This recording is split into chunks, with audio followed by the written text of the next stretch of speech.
میدان احد میں لڑائی کی دھند اب دھیرے دھیرے تھم رہی ہے۔ صحابہ اکرام کے چہرے زخمی ہیں لیکن حوصلہ بلند۔ قریش کو فتح حاصل نہ ہو سکی لیکن مسلمانوں کو نقصان زیادہ تھا۔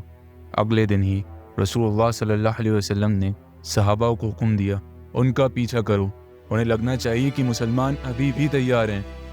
مسلمان جیسے ہی قریش کے نزدیک پہنچے انہوں نے لڑنا پسند نہ کیا اور مکہ روانہ ہو گئے۔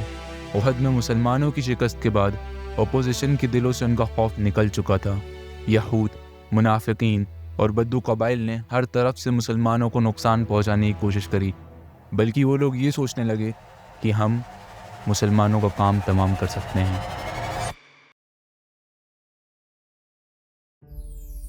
مدینہ کے پاس ایک قبائل تھا، ایک یہودی قبائل بنو نذیر۔ مسلمانوں کے ساتھ صلح میں ہونے کے باوجود وہ رسول اللہ صلی اللہ علیہ وسلم کے قتل کی پلاننگ کر رہے تھے۔ وہ آپ کو دعوت پر بلاتے، آپ کا بڑے اچھے سے استقبال بھی کرتے، مگر پھر سارے یہودی سردار ایک دوسرے کو دیکھتے اور پلان کرتے، محمد جیسے ہی یہاں بیٹھیں گے ہم ان کے اوپر پتھر گرا کر ان کا قتل کر دیں گے۔ مگر تبھی اللہ کی طرف سے وحی آتی ہے۔ آپ صلی اللہ علیہ وسلم اس سازش کے بارے میں اپنے اصحاب کو بتاتے ہیں اور روانہ ہو جاتے ہیں۔ مدینہ پہنچ کر آپ بنو نذیر کو خط لکھتے ہیں، تم لوگ مدینہ سے نکل جاؤ، تمہیں 10 دن کی مہلت دی جاتی ہے۔ یہ دیکھ کر وہ لوگ سفر کی تیاری شروع کر دیتے ہیں، مگر منافق عبداللہ بن ابی ایک پیغام پہنچاتا ہے، میں 2000 لوگوں کے ساتھ تمہاری مدد کروں گا، بنو غطفان اور بنو قریظہ بھی تمہاری مدد کریں گے، تم لوگ مدینہ چھوڑ کے نہ جانا۔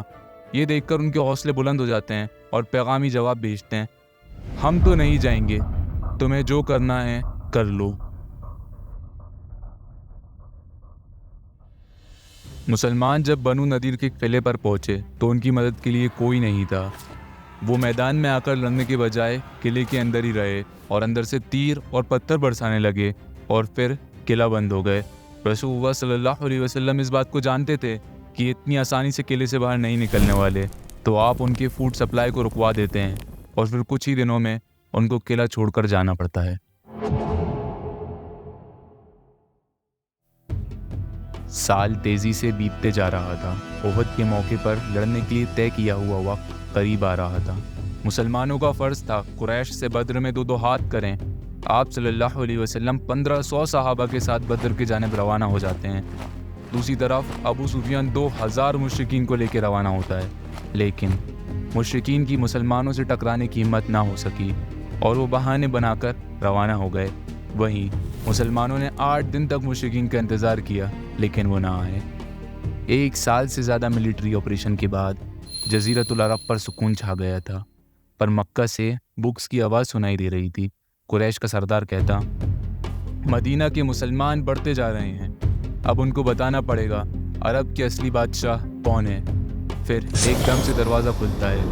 بنو نذیر کا سردار جس کو مدینے سے نکال دیا گیا تھا آ کر کہتا، ہم بدلہ لیں گے، اس بار ہم اکیلے نہیں ہیں، عرب قبیلوں اور یہودیوں کا ایک بڑا اتحاد بن گیا ہے، ہم سب مل کر مدینے پر حملہ کر دیں گے۔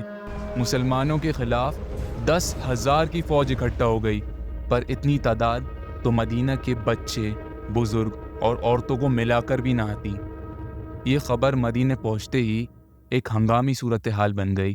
رسول اللہ اپنے اصحاب کے ساتھ مشورہ کرتے، کسی کے سمجھ نہیں آ رہا تھا کہ کیا کرنا ہے۔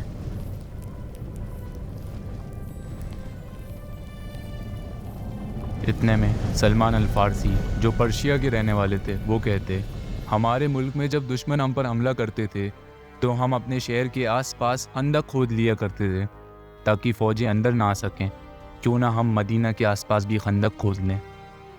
رسول اللہ نے اس مشورے کو پسند کیا اور مدینہ کے آس پاس خندق کھودنے کا کام شروع ہو گئے۔